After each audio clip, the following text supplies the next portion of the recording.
live. This is Law Call. Good night, welcome. Not good night yet. Ted Howell with Perry & Young here to talk about fighting the insurance company tonight. We have the phone lines open, 850-392-1544, or you can email us at lawcall@wmbb.com. We're going to be talking about anything to deal with insurance companies tonight, whether that be an auto claim, a commercial general liability claim, a homeowner's claim, you name it. We're here and we're ready to talk about it. Please make sure and give us a call. We're ready to answer anything that you might have. But before we do that, to get us started, we have an email question that we want to get to first. I was involved in a car accident. If my medicals exceed the person's liability on their auto insurance, can you go through their homeowner's policy to collect anything? And that's from John. John, very good question. The short answer is no, more likely than not. Auto claims are specific policies to take care of anything arising out of or related to an automobile accident. And you are going to be more likely than not limited to that in a scenario where it was an automobile accident. Now, the exposure of the person that hit you is not limited to what their coverage is on the policy, but that's all that you can seek from the insurance company for which they paid the premium. If they have assets or other things that you can go after, then you can potentially collect those above and beyond because your exposure is not limited to your coverage.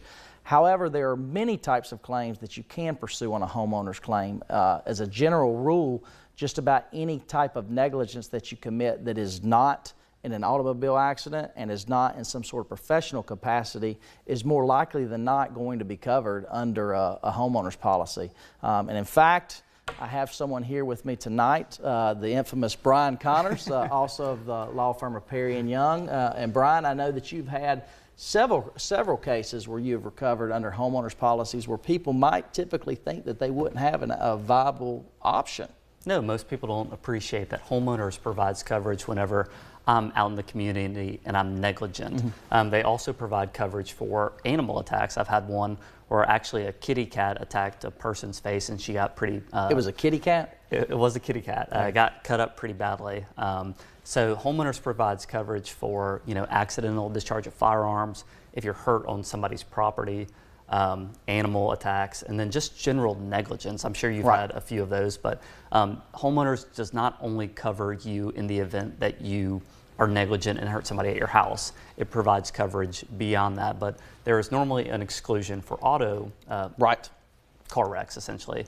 But with respect to the question that was asked, I know we always look at whenever there's, a lot of medical bills and there's not that much insurance coverage, we always look at the owner of the vehicle, the driver of the vehicle, whether or not they were on the job, because then their employer's responsible. We also look at our clients' underinsured motorist coverage and if they live with any resident relatives. So we got a checklist where we are looking for every avenue of recovery when somebody's hurt and they have very big medical bills. That's so true. There's a checklist. We look at homeowners, and then we also have a checklist for car wreck cases too. Unfortunately, homeowners is not going to be on that checklist in an auto case, but it's important that you look at all of your avenues of recovery, as Brian says, and that's why it's important that you hire a professional like our firm to make sure that you're not missing an avenue of recovery. As Brian just mentioned, one of the options that very frequently people are unaware of is that if they live with someone that has automobile coverage, there's the potential that you can apply as the resident relative of that individual for coverage under their underinsured motorist coverage, which can be a very, very necessary thing if you're dealing with a situation where you have massive medical bills and very limited liability coverage, i.e. the coverage of the person that hit you. So it's important that you make sure and look at all of those types of things. And there's even, it gets even more nuance sometimes as somebody has, uninsured motorists, but the insurance company doesn't have the correct form, so they actually have a lot more coverage than they really appreciate. So most people who, if they're not an insurance agent or an attorney, they don't really appreciate that. And I know both of us have had cases where we're getting our clients hundreds of thousands of more dollars because the insurance company doesn't have the correct form. Just looking in the right places. It's just one of the many things that we do. It's when you're injured, it's better to contact an attorney so they are verifying everything that you should be looking for, and they can, confirm everything in writing. Right. We got us a call on the lines now. James up in Alabama. James, go ahead with your question. Yes. I was shot by my ex-wife and almost died, and I kind of helped her get out of everything, but she kind of screwed me around in the end. Anyway, she messed me around in the end, but I'm having a lot of PTSD problems and medical problems behind it. And she's worth a lot of money. I'm just trying to find out, do I have any course of action I could take? That's a very legitimate question, James. Sorry that you're dealing with that. And there's two different systems involved when you're dealing with a shooting. Obviously, there's the criminal ramifications, which sound like I'm insinuating from what you said that you maybe did not press charges of those, and maybe she was allowed to not have the criminal consequences. But that does not eliminate civil exposure that she has. Depending on what her assets are and what types of coverage she has, you absolutely have a claim against her for battery. For shooting you. The question, more important question, is there a practical recourse that you have of recovery? And Brian, I know that you've successfully found on homeowners policies, depending on the circumstances, there is sometimes an avenue that you could pursue that under that type of a policy, or a renter's policy even. And yeah, so I'm not exactly the facts matter on very specific on the shooting cases. So if someone has an accident or an accidental discharge of a firearm, or if she's cleaning a gun and shoots it, or she mistakes you for somebody else and accidentally shoots you. In those situations, an insurance company is likely going to afford coverage in Florida. Now, I know he was calling from Alabama. Right. Ted's licensed in Alabama. I don't know how different the law is in Alabama versus Florida, so he can probably answer those questions. But generally speaking, if it's not a direct intentional act where she is doing almost something very felonious, like attempted murder, if it's not that and it's closer to being an accident, there is likely insurance coverage, so you would have a potential claim. Right. I think it might get trickier if you guys are both insured under the policy. That's where we would have to read the insurance policy. But yes, if in that situation, you should contact a lawyer. They can walk you through potential avenues of recovery. And again, it's not necessarily pursuing, I guess, now your ex-wife, but if you are shot and have physical injuries plus PTSD, that's probably a valid claim that you should talk to an attorney about. Definitely a claim situation is whether or not you can have a recovery. So James, make sure and you give us a call, and we can make sure and see and explore that and investigate it to make sure you know what all of your options are, because that's the key, is knowing the information so that you can make an educated decision on how best to pursue what is obviously a very bad situation and make the most of it. So we wish you well, and hopefully we'll hear from you so that we can put you on the right path, whatever that path might be. But Brian, that's a big issue. A lot of times people just don't know where to start. And like I said, almost anytime something is a crime, it's also going to be a civil claim. The issue is there a possibility of recovery, either through an insurance policy, or we've even had cases I know where the folks were independently had assets that we could research and look and make a recovery. No, I know we've had cases. Number one, you always start to figure out, you need to know who did it, where it happened at. So there are places where they're high crime areas where bars and restaurants need to provide adequate security. But there's also situations where people just don't store a firearm properly. Right. Someone gets that gun and then commits a crime. And yes, the wrongdoer should be held accountable, and most of the time they are. I know on a case I had, they were sentenced to 40 years, but the person who just left their gun laying in their car, their insurance was applicable in those situations. So a lot of times, like you said, people don't know where to start, and that's why contacting an attorney is helpful. Number one, we can verify insurance coverage and whether or not it's applicable, but we can also vet, in some situations we've had where people can be held personally responsible and contribute out of their own pocket. That's few and far between, but in these situations, we don't mind looking. Right, it's always important to look, but we're going to take our first break of the night. Phone lines are still open. Please give us a call.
Welcome back to Law Call. Ted Howell and Brian Connors of Perry & Young here to answer your questions. And I believe over the break we actually had a phone call.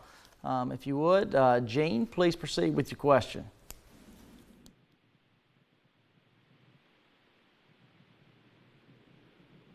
Go ahead, Gene. I think we lost Jean, but my understanding from the producers is that Jean has a situation where she actually owns a piece of property in Gulf County and unfortunately is surrounded by other properties and does not have a direct access to her parcel. And the question was whether or not she's entitled to an easement. And the short answer is yes.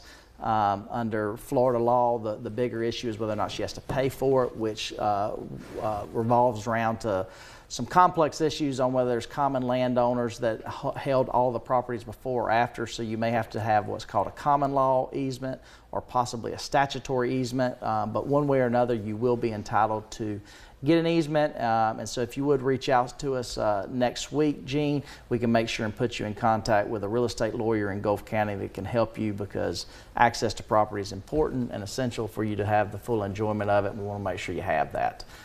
So Gene, we will take questions even off the topic of insurance if they come in. We will, I guess it is sort of an ask us anything anyway, and I'll make sure Brian gets the next real estate question. He can answer that one for everybody. Now, I've seen Yellowstone and how the Duttons handled that easement, so it was a little bit different than Ted's advice, but it's probably not something we could recommend. On TV law, quite frankly, can be a little different at times, but... I don't even know if that was law. I just saw how they handled the easement.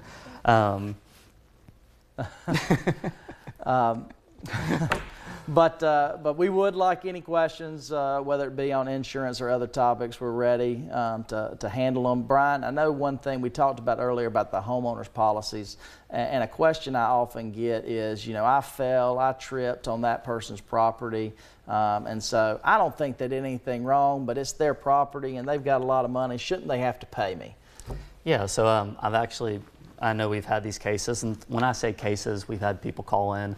Whether or not we can help them is a completely different question. But just because you stub your toenail on somebody's property doesn't mean you have a claim against them. Right. They have to have done something unreasonable or committed some sort of negligence. So the case, two examples. One I had one where somebody tripped over a chair and broke their ankle. In that situation, the homeowner didn't do anything wrong. Right. I've had another situation where a homeowner dug up a drain and left a hole that was basically about a foot wide, and I had a client walk into it, completely break both the bones in their leg. In that situation, that is a very big hazard that the homeowner just left on their property. Right. And in that situation, the homeowner was held responsible. So there are different types of hazards where you can hold a homeowner responsible, and their coverage is almost always applicable. The question is whether or not the homeowner was negligent, and then in Florida now with the law changing, whether or not there's some amount of fault on you. Right, so in any of these situations, they're always looking at two things. Do you have an actual case liability-wise, and B, is there coverage or an avenue of recovery under that particular claim? Two interrelated but separate topics, and you need both of them in order to have an actual good day at the end of the day and to resolve you, because getting a judgment against someone for something they've done and having a piece of paper stuck up on a wall that you can't convert into actual dollars and cents does not do a lot to help you. A fancy IOU does not pay the medical bills. That's one of the things, again, we always tell clients, we're pragmatic. We want to help people out.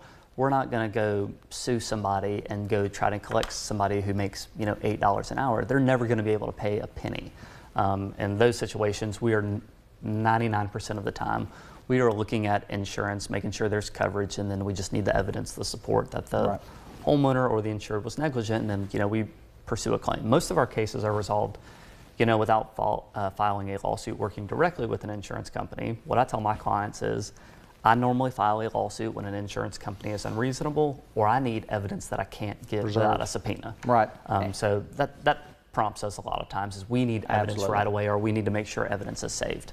And another type of insurance that we haven't talked about here, we've talked slightly about commercial general liability policies and homeowners and autos, but we also have marine policies. I know you have a couple of cases right now involving boats that interact. You can have We live in a big tourist area here. You have jet ski accidents. There's been a lot of unfortunate issues with pontoon rentals and pontoon boats.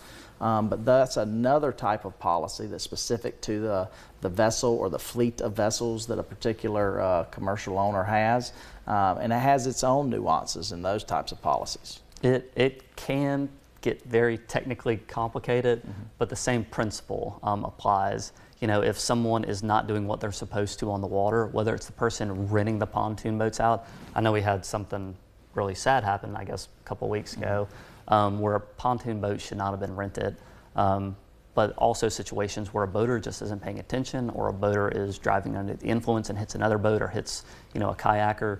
The policies are a little bit different, but the principles are the same. Was somebody doing something unreasonable or negligent, and did they hurt somebody else? But one thing you will see a lot of times, almost universally in the cases involving rental equipment, is you will see releases and waivers of liability. And in those situations, those are not always bulletproof. So it's important, very, very important to have somebody that has experience looking at those, have it a review, because some people will sign that release and think, I signed it, my claim, I don't have a claim, there's nothing I can do here. And a lot of times that just simply isn't the case. I would say, to my knowledge, and maybe you can correct me, to the best that I can recall, we have not had a case get dismissed based on a waiver.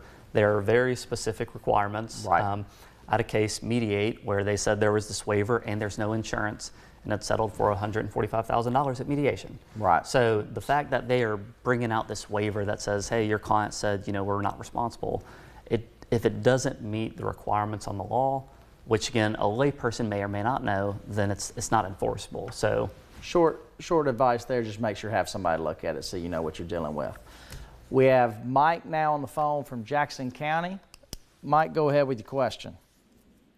Yes, I got hurt in Jackson County, in the city of Jackson County, and I went to the doctor and then got some X-rays and MRI. I had an MRI done on my leg, and that's when they found out that it was fractured.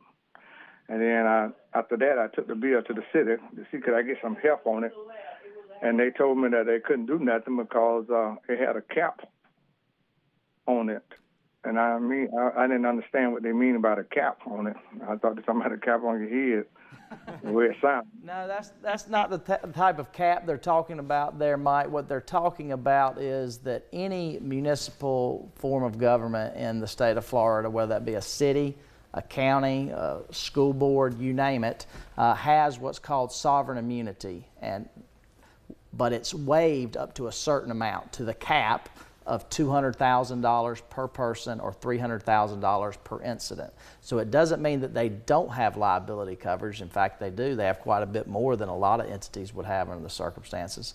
So you do, depending on whether or not the facts of the case actually substantiate a valid claim against the county, there will be a claim that can be pursued, and you will have an avenue of recovery there. The cap does not mean that you do not have the ability to pursue it. It means quite the opposite. It means they have up to $200,000 in coverage for your individual claim, assuming you can establish liability.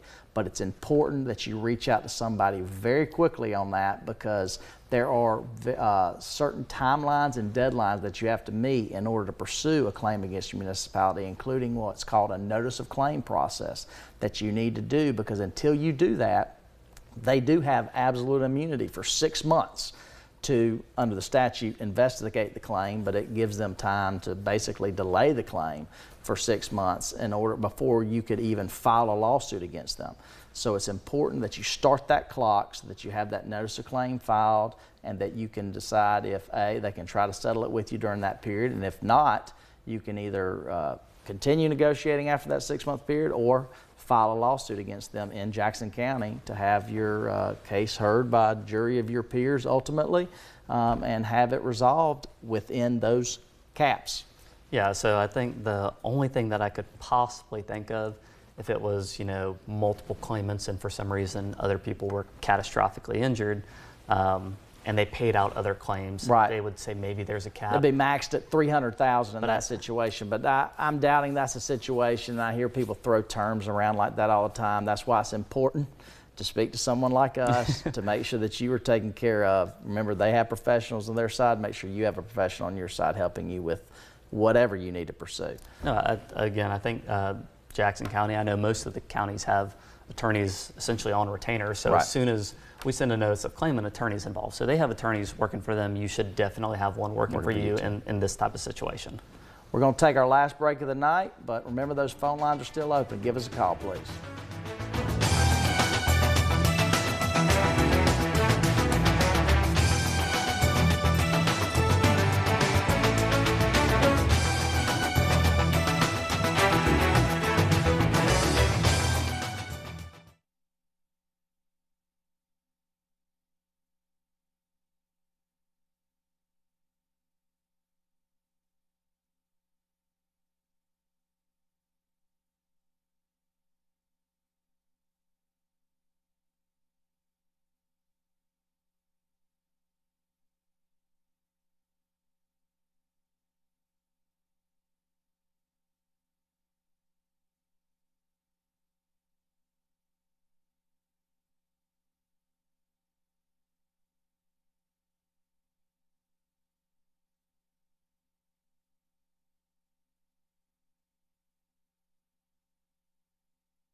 Welcome back to Law Call. Ted Howell and Brian Connors here with you. And over the break, we got a call from Houston County. Joe, go ahead with your question.